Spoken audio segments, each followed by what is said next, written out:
제가 한번 예전부터 지금까지 해왔던 스토리를 한번 얘기를 진지하게 해보려고 합니다. 언제냐, 10년이 넘은 것 같아요. 올해가 2023년이니까 제가 2010년도부터 처음 창업을 시작을 했었고요. 당시엔 처음 시작은 저의 이제 와이프, 이제 그때는 이제 여자친구였었죠. 같이 시작을 했었어요. 그게 제가 대학생 때인데, 이제 대학 얘기도 좀 하면 좋을 것 같아요. 왜 그러냐면 제가 사수를 했어요. 네. 그 수능을 4번을 보고 대학에 들어가게 됐고, 와이프를 만나게 된 것도 재수 때 만났어요.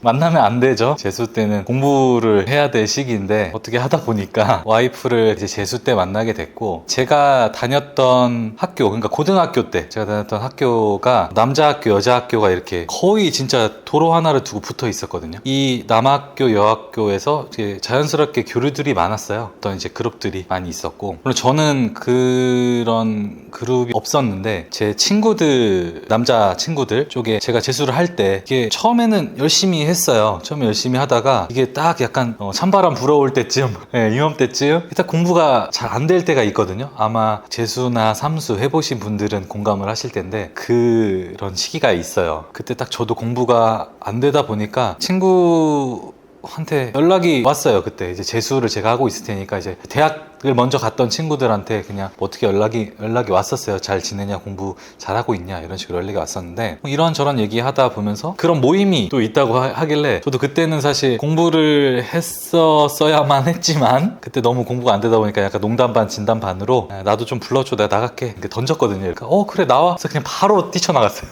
그러면 이제 사실 그때가 딱 이제 신입생들이잖아요. 다 1학년들. 그러다 보니까 다 고등학교에서 대학 간 친구들이 이제 그때 막 이제 술 먹고 놀고 막 이제 그런 것들을 막 배울 때니까 되게 막 신나게 잘 놀더라고요. 저는 재수생 신분으로 간 거잖아요. 그러다 보니까 처음에는 약간 좀 못 어울렸어요. 그 문화를 모르니까. 사실 이제 술이 한두 잔 들어가다 보면서 저도 자연스럽게 어울리게 됐고, 그때 와이프를 만난 거예요. 저는 그때 진짜 아무 말도 안 하고 그냥 어두운 애였어요. 어두운 애. 왜 그랬냐면 그도 그럴 것이 제가 재수를 하고 있었고 마음이 불안한 채로 거기 이제 놀러 나간 거잖아요. 그렇기 때문에 되게 불안했었고 좀 아무 말도 안 하고 되게 엄청 어두운 상태로 있었던 것 같아요. 근데 반대로 저희 와이프는 성향이 완전 그런 스타일이었으니까, 그러다 보니까 자연스럽게 저도 좀 관심이 갔고, 와이프도 나중에 물어보니까 그런 제가 관심이 갔대요. 쟤 뭐지? 다들 이렇게 잘 놀고 그러는데 행동이 눈에 띈 거겠죠? 그래서 이제 관심이 갔었다고 하더라고요. 그 만남 이후로 자연스럽게 그때는 문자 주고 받다가 가까워졌죠. 가까워지면서 만남이 이제 이어졌는데, 그때가 재수 때 만났다고 말씀드렸잖아요. 재수가 자연스럽게 삼수로 이어지는 순간이었어요. 이제 사실 공부해야 될 텐데 연애를 한 거니까 잘 될 수가 없잖아요. 그랬으면 안 됐지만 그렇게 이제 연애를 하게 됐고, 와이프는 반수를 하게 됐어요. 반수라는 게 뭐냐면 대학 다니면서 휴학하고 한 번 더 시도를 하는 건데, 어떻게 보면 둘이서 수험생 생활을 같이 하게 된 거죠. 그 삼수가 어떻게 됐을까요? 망하지 않았을까요? 네, 망했죠. 공부하러 아침 일찍 나왔어요. 둘이 도서관에도 갔고, 아침 일찍 가서 공부를 했어야만 했지만 이리저리 놀러 다니고 공부는 안 하고, 그렇게 또 삼수 생활이 지나갔어요. 근데 와이프랑 이제 저희는 다 겪어왔잖아요. 지금 10년 이상 연애를 하고 이제 결혼 생활도 꽤 오래 했는데, 지금 와서 얘기를 하면 그때 진짜 재밌었다 이런 얘기를 하거든요. 그 당시에는 되게 진짜 철없던 행동이었죠. 이게 부모님도 이제 공부를 하기 위해 뒷바라지 해주시고 하는데 열심히 하라는 공부는 안 하고 놀러만 다녔으니, 근데 아이러니하게도 그게 사업 아이템이 또 돼버렸어요. 요거는 이제 이어질 얘기에서 제가 좀 더 말씀을 드릴 텐데, 그렇게 삼수 생활을 결국 실패를 했고, 와이프도 마찬가지겠죠. 와이프도 다시 예전 학교로 돌아갔고, 저는 혼자서 사수를 시작하게 됐어요. 이제 사수 생활은 혼자 하게 됐고요. 좀 혼자 하면서 힘들었었던 것 같아요. 왜냐면 와이프는 다시 학교로 돌아갔고 학교 대학 생활을 하잖아요. 열심히 즐기고 있는데 나만 이제 이런 힘든 수험 생활을 하고 있으니까, 그때 사실 조금 트러블이 많았고 좀 위태위태했던 것 같아요, 관계가. 다행히 다수가 끝났는데 사실 잘 집중이 안 됐던 것 같아요. 다수 때도 그때 여자친구는 이제 대학 생활을 막 하고 있었고, 그런 것도 신경이 쓰이기도 했고, 또 나름 이제 너무 무조건 돼야 된다라는 그런 여러 가지 압박감, 그런 것도 있었고, 또 이게 저희 이제 집안 형편이 이렇게 많이 여유롭지 않았기 때문에 또 일을 병행하면서 수험 생활을 같이 했었기 때문에, 글쎄요, 이 모든 게 다 핑계로 들리실 수도 있겠지만 그 탓을 하는 건 아니고요. 그래서 결국에는 이제 4번째 수능을 못 봤다 라고 설명을 드리는 거예요. 여기서 웃긴 거는 제가 첫 번째 봤던 그 수능의 성적과 네 번째 봤던 수능의 성적이 거의 비슷하게 나와서 첫 번째 갈 수 있었던 대학을 진학을 하게 됐죠. 결국에는 이제 대학에 들어갔고, 이제 와이프도 이제 대학생, 저도 대학생. 이제 신났죠. 이제 캠퍼스 생활을 누리는데, 그게 하나 기억나요. 저는 이제 대학 들어가서 사실 처음에 들어가자마자 막 정신없이 막 놀잖아요. 막 술도 먹고 막 이렇게 막 놀러 다니고 막 그러는데, 진짜 잠깐이었던 것 같아요. 그리고 다시 저는 약간 불안한 상태에 빠졌는데, 그게 왜 그랬냐 하면 학비 걱정을 하게 됐어요. 대학교인데 학비를 이제 부모님이 못 내준다고 하시니까 제가 벌어서 학비를 내야만 했고, 당장 다음 학기 학비는 어떡하지? 막 이런 걱정을 했던 것 같아요. 그러다 보니까 뭐 불안했겠죠. 놀 때는 막 이렇게 놀지만 한켠으로는 막 표정이 어두워질 때도 있었을 거고, 그게 와이프 만나면서도 쭉 이어졌던 것 같아요. 그래서 어느 날 제 와이프가 왜 이렇게 표정이 어둡냐, 무슨 일이냐, 뭐 이런 얘기를 했을 거 아니에요. 그래서 얘기를 했어요. 막 이제 뭐 학비도 해야 되고 일을 해야 되나 어떻게 해야 되나 이게 너무 걱정이 된다, 막 이런 얘기를 했죠. 그랬더니 와이프가 했던 말이 뭐였냐면, 왜 이런 걸 너가 걱정해? 라고 얘기를 하더라고요. 그때 좀 충격을 받았어요. 저는 그냥 당연하다고 생각을 했거든요. 집안 형편이 어려우니까 내가 학비도 이렇게 마련을 해야 되고, 알아서 뭐 자립적으로 생활을 이어나가야 된다라는 게 저한테는 당연했었는데, 와이프 입장에서 봤을 때는 아니었던 것 같아요. 그게 잘못이다 아니다 얘기가 아니라 환경이 다른 거잖아요. 근데 저도 생각을 해본 적이 없었는데, 그때 처음으로 생각을 해본 것 같아요. 내가 왜 이거를 고민해야 되지? 라는 생각. 그러니까 고민을 제가 안 할 수도 있는 거잖아요. 그러니까 친구들 보면은 그런 거 걱정 없이 다니는 친구도 있고, 그때 그 생각을 좀 진지하게 했었던 것 같아요. 돈을 벌어야 된다? 근데 내가 돈을 왜 벌어야 되지? 라는 생각? 그런 생각을 그 당시에 좀 깊게 했었던 것 같고, 다행히 와이프는 이제 그렇게 못 사는 집은 아니었어요. 어떻게 보면 이제 중간 이상? 그랬던 집안이었는데, 다행히 와이프가 도움을 줬어요. 어떤 도움을 줬냐면은, 야, 그러면은 우리 이런 게 너무 걱정이 되니까 해결을 하자. 그래서 저도 이제 일을 좀 알아봤고, 와이프도 이제 저만 일을 하면 그러니까, 와이프는 사실 목적은 달랐죠. 대학생 때 돈 많이 들어가잖아요. 쇼핑도 해야 되고 자기 쓸 돈, 여윳돈을 마련하기 위해 와이프는 일을 한 거고, 와이프는 쪼들려서 한 거 아니에요. 그렇지만 어쨌든 함께 해줬다는 거. 와이프는 와이프대로 일하고 저는 저대로 일했어요. 당시에 뭐 이런저런 일을 했던 것 같아요. 시급이 그렇게 많지는 않았겠죠? 근데 그렇게 일단 시작을 하다 보니까 힘들죠. 대학 생활도 해야 되지, 좀 알바 이런 것도 해야 되지. 그러다 보니까 이제 머리를 굴리게 된 거예요. 조금 더 시급이 센 일 없을까? 어떻게 하면 돈을 조금 더 벌 수 있는 일이 없을까? 좀 고민을 했고, 그래서 이제 찾은 일이 과외였어요. 대학생 신분으로 할 수 있는 시급이 가장 센 일이더라고요. 그래서 과외를 찾게 됐고, 또 내가 과외를 이제 한다라고 주변에 알리니까 막 소개도 해주고, 다행히 제가 수능 때 다른 과목은 정말 못했지만 그 수학에서는 항상 1등급을 했었거든요. 수학만 잘했어요. 다행히 그걸로 과외를 할 수 있었고, 그렇게 이제 하다 보니까 제가 5명, 6명 정도 했던 것 같아요. 그러니까 추가적으로 당시에 막 200~300만 원씩 더 벌렸거든요. 물론 바빴어요. 막 12시까지 고등학생 친구들을 과외를 해줬으니까. 그래서 이제 와이프도 만나야 되잖아요. 연애 중이니까. 근데 막 밤 12시에 만나서 막차가 12시 반 정도 되니까 30분 잠깐 만났다가 헤어지고, 그 생활을 꽤 오래 했던 것 같아요. 근데 돈은 서로 많이 벌렸어요. 이러니까 이제 사실은 그 학비를 내야 된다는 불안감, 그리고 대학 생활을 함에 있어서 어떠한 돈을 쓸 때 이제 그런 거에 대한 불안이 사라지더라고요. 근데 새로운 문제가 하나 생겼어요. 무슨 문제냐면은, 이제 와이프랑 저랑 만났거든요. 밤에 12시에. 무슨 얘기 했냐면은, 이게 우리 뭐 하는 거지? 이제 만날 시간이 없는 거예요. 그래서 만나서 재밌게 즐겁게 놀려고 돈을 벌려고 했던 건데, 막상 이제 돈을 계속 이렇게 벌다 보니까 시간이 없어서 만나지를 못하지 않냐, 이제 어떻게 해야 되냐. 그때 또 한참 얘기한 것 같아요. 그래서 이제 내린 결론이 뭐였냐면, 그럼 우리 돈을 벌기는 벌어야 되고 또 같이 있기는 있어야 되니까 같이 일을 하면서 돈을 벌자라는 얘기까지 이제 오게 된 거예요. 그래서 그때 처음 창업을 결심을 한 거죠. 얘기를 했을 거 아니에요. 우리 이제 같이 일을 하면서 이제 돈을 벌자. 그럼 같이 있을 수도 있으면서 돈까지 벌 수 있으니까, 그럼 이제 사업 아이템을 뭘로 하면 좋을까라고 생각을 했었는데, 제가 이제 사업 아이템을 뭐 고르는 방법이라든지 여러 가지 사업에 대한 뭐 본질 이런 것들 앞선 영상에서 영상에서 많이 설명을 해드렸지만 당시에 저는 아무것도 몰랐어요. 그냥 했어요, 저희는. 근데 뭐를 하면 좋을까 이런 걸 고민을 했을 거란 말이에요. 어떤 얘기를 했었냐면 이제 우리 뭐 할까? 어떤 게 우리가 하면 잘 될까? 라고 이렇게 얘기를 하던 중에 저희가 연애를 굉장히 오래 했다 보니까 서로 주고받았던 선물들이 많거든요. 처음에는 어떤 거를 사서 선물을 줬었는데 이제 그 시간이 지나다 보니까 이제 웬만한 것들은 다 선물한 거예요. 당시 나이 때 할 수 있었던 것들. 기념일은 매번 다가오잖아요. 뭐 며칠, 몇 주년,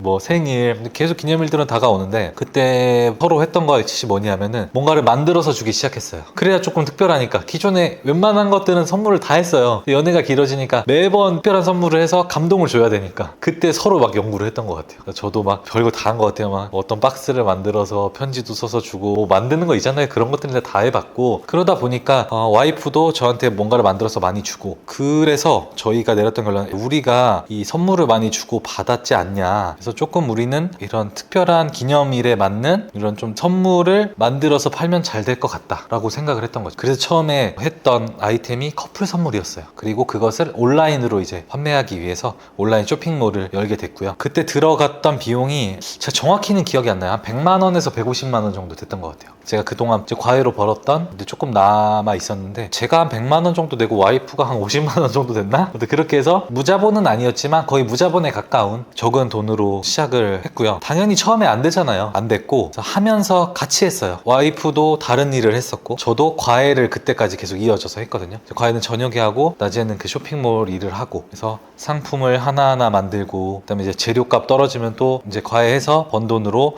또 다시 재투자를 하고 그렇게 조금씩 상품도 등록하고 확장을 했던 것 같아요. 지금 아실지 모르겠는데 혹시 라꾸라꾸 침대라고 아실까요? 네. 그 라꾸라꾸 침대를 알면 좀 이제 나이가 어느 정도 있다는 뜻인 것 같은데 한번 남겨주세요. 나는 다 라꾸라꾸 침대가 뭔지 안다 모른다. 제가 알기로는 요즘 젊은 친구들은 그게 뭔지 모른다고 하더라고요. 그러니까 간이 침대가 있어요. 간이 침대를 이제 회사에 그 첫 사무실에 두고 첫 사무실도 정말 기억에 남는 것 같아요. 제가 그 첫 사무실을 사무실이라고 하면 보통 우리가 신발 신고 다니잖아요. 근데 거기 진짜 맨발로 다닐 수 있을 정도로 제가 그 사무실 얻은 첫날 진짜 친구들 다 불러서 빡빡 닦았어요. 바닥부터.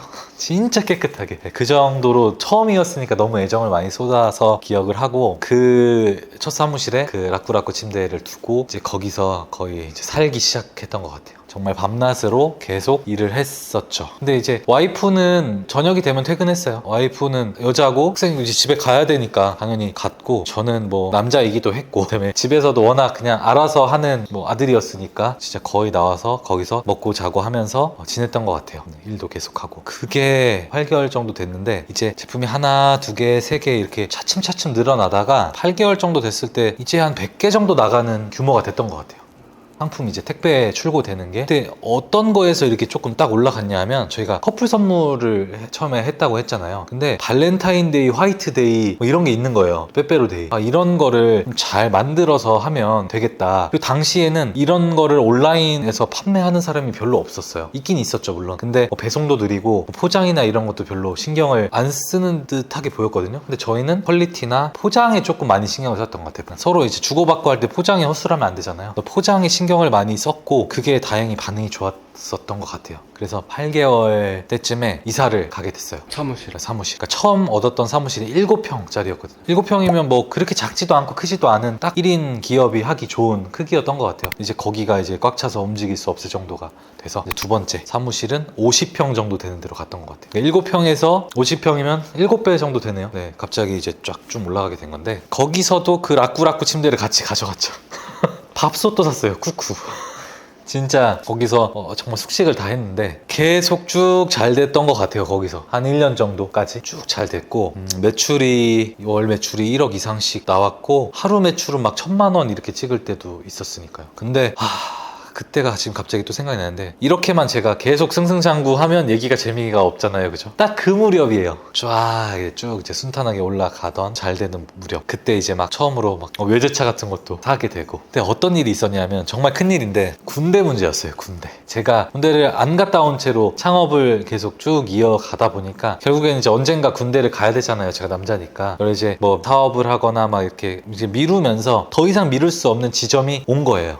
그때는 진짜 진짜 사업은 어떻게 보면 계속 잘 되고 있고 이제 돈도 잘 벌리는 시점이 온 거잖아요. 저한테는 너무 꿈에 그리던 순간이었는데 그게 이제 군대를 가야 된다고 하니 어떻게 해야 될지를 모르겠는 거예요. 그래서 군대라는 문제가 진짜 큰 상황에 직면을 했었던 것 같아요. 정말 막막했어요. 그래서 제가 생각을 했던 거는 제 와이프가 그래도 같이 일을 해주고 있었으니까 와이프한테 좀 맡기면 되겠다라고 생각을 했어요. 근데 제가 그때 사실은 이 장사가 잘 된 거지 제가 어떤 사업가적으로 여러 가지 스킬을 가지고 있거나 경험이 많거나 이렇게 노련하지 못했었잖아요, 당시에는. 그러다 보니까 이 직원들도 이렇게 표현하면 조금 그렇지만 그냥 엉망이었어요. 그러니까 직원들이 엉망이었다라는 표현이라기보다 제 탓이죠. 제 회사가 엉망이었어요. 체계도 없지. 그냥 일은 하는데 막 장난식으로 막 거의 하는 수준이라고 표현해야 될까? 엉터리였어요. 이제 매출은 그렇게 올라왔지만 엉터리였고 이제 그럼에도 불구하고 제가 가면서 막 이러이러한 상황이니까 잘 좀 직원들한테 해달라. 그때 당시에 그 친구들도 막 다 20대 초반 어린 친구들이었고 그렇게 해서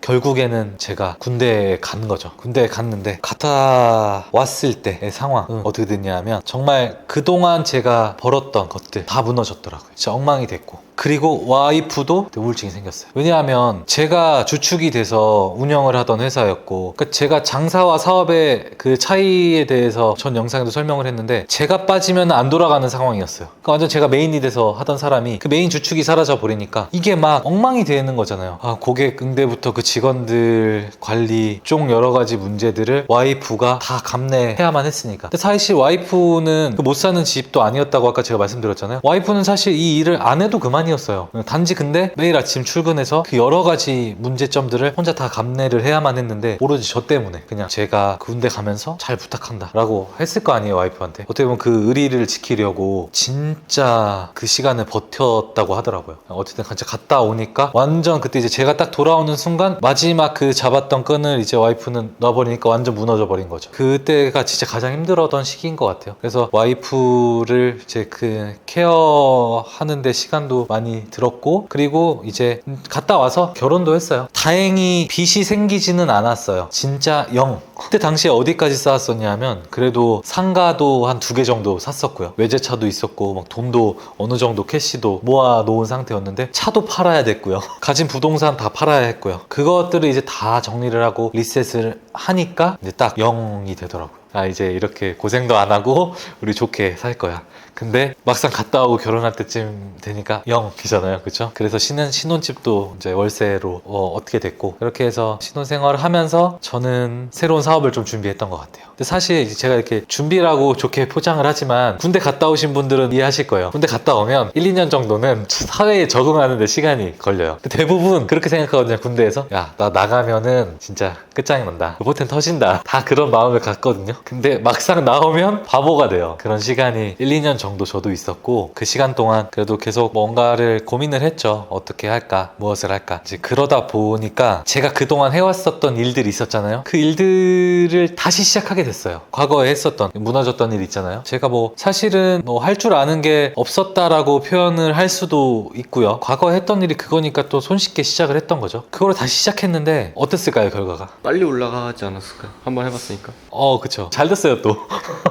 안 하다가 또 했는데 또 잘 되더라고요, 그게. 잘 되는데 어디까지 잘 됐는 줄 아세요? 딱 제가 그 과거에 했었던 그만큼까지 잘 되더라고요. 그때도 한 1억, 거의 2억 가까이 했거든요, 매출을, 당시에. 근데 딱 그 정도까지 되더라고요. 그때 하나 큰 걸 깨달았어요.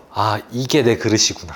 그 정도까지가 내가 벌 수 있는 금액이구나. 그리고 그때 큰 깨달음을 얻고 제가 공부하기 시작했어요. 공부라고 하면 구체적으로 그런 거죠. 어떻게 더 발전해야겠다. 또 막 책도 읽고 여러 가지 공부를 하다 보면서 또 사업적인 눈도 좀 커지게 됐던 것 같고요. 그렇게 되면서 또 제가 했던 이 일들 더 잘 됐을 거 아니에요. 더 잘 되다 보니까 주변에서 제 이 과정을 본 사람들이 있잖아요. 친구들, 지인들, 거래처들. 거기에서 이런 과정을 보니까 저한테 나도 좀 알려줘. 이렇게 되는 거예요. 그러면서 그때는 이제 비공식적으로 한 분씩 이제 알려드리게 된 거죠. 알려드리다가 이게 더 잘 되게 된 거예요. 이제는 본격적으로 차라리 이 일을 하는 게 좋겠다. 그래서 그 분들이 한 분씩 또 잘 돼서 이분들이 이제 저만큼 판매하게 된 거예요. 그러니까 이제 거기에서 또 더 뿌듯함을 느끼고 내가 이렇게 하는 것보다 더 잘 되게 이분들을 해드릴 수가 있는 상태가 된 거고, 그래서 본격적으로 이제 이쪽으로 초기 창업하는 데 있어서 세팅을 도와드리고, 그다음에 여러 가지 컨설팅도 해드리고, 또 추가적으로 더 잘 되실 수 있게 교육을 해드리는 쪽으로 사업의 방향이 바뀌게 된 것 같아요.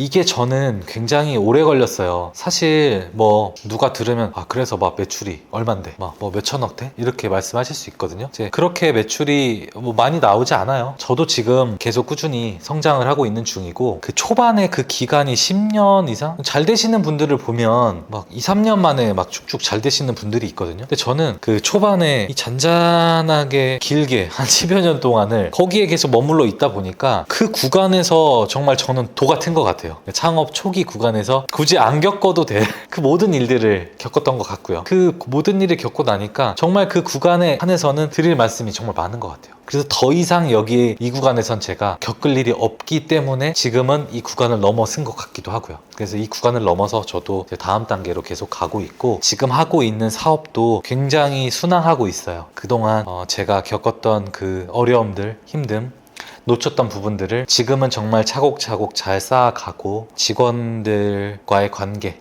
사업적인 매뉴얼, 경영 스킬, 그다음에 재무적인 문제들, 이런 것들을 차근차근 잘 탄탄하게 쌓았다고 생각을 하고요. 그래서 저는 이 기간이 한때는 너무 더디지 않냐, 다른 사람들은 막 1, 2년 만에 막 크게 성공하는 모습들을 보면서 저는 조금 뭐 제 자신한테 실망을 하기도 하고 좀 좌절할 때도 있었는데, 지금 요즘에는 생각이 많이 달라졌어요. 이 구간이 저를 정말 단단하게 만든 것 같고, 할 말도 정말 많아요. 그래서 진짜 더 잘할 수 있게 된 그 초석을 정말 단단하게 닦았다 라고 생각을 하고 있고요. 저는 이 초석을 발판 삼아서 정말 높게 점프를 뛸 거라고 믿고 있습니다. 저도 이 구간이 굉장히 긴 구간이거든요. 10년 이상이니까. 지금 이 영상을 보시거나 창업을 시작하시는 분들, 혹은 창업을 시작하셔서 이렇다 할 성과가 안 나오시는 분들 아마 많이 있으실 거예요. 제가 어떤 통계 자료를 봤는데 정말 한 5년 이내에 폐업할 확률이 거의 95% 이렇게 된다고 하더라고요. 결국에는 사업이나 개인 일, 이제 창업, 사업을 시작하시면은 거의 다 망한다는 결론에 도달해요, 통계적으로는. 근데 결국에는 성공을 한다는 거는 그 다수에 속하는 게 아니라 내가 그 소수에 들어가야 된다는 거잖아요. 5% 혹은 더 적게는 1% 안에 들어가야 된다는 얘기인데, 지금 당장 뭐 2년 3년 동안 해도 너무 지치고 성과가 없으셔도, 저도 있잖아요. 저도 10년 이상을 했는데 결국에는 진짜 하니까 기회가 오더라고요. 포기하지 말고 끝까지 가시기만 하시면 분명히 저는 된다고 생각을 해요. 분명히 안 될 수가 없습니다. 절대 포기하지 마시고 끝까지 하시다 보면은 기회가 분명히 와요. 그 기회가 왔을 때 잡을 수 있는 힘도 길러지거든요. 오히려 뭐 1, 2년 만에 잘 되신 분들은 이 정도까지는 쉽게 올라오는데, 여기서가 끝이 아니잖아요. 우리가 인생이 더 높이 올라가야 되는데, 너무 쉽게 올라가신 분들은 그 다음 단계로 올라가는 기회를 잡을 능력이 없더라고요. 그렇기 때문에 여기서 단단히 쌓으시는 과정이라고 생각하시고, 절대 느린 게 아닙니다. 저도 13년 걸렸어요. 지금 저도 새롭게 이제 뛰는 구간에 이제서 온 거거든요. 그렇기 때문에 정말 포기하지 마시고 끝까지만 하시라 라는 이 말씀을 꼭 드리고 싶어요. 그리고 결국에는 그 순간이 온다, 나한테도 온다 라는 믿음을 꼭 가지시고 끝까지 포기하지 말고 가셨으면 좋겠습니다. 이 말씀을 꼭 드리고 싶었어요. 절대 포기하지 마시기 바랍니다. 절대 포기하지 마세요.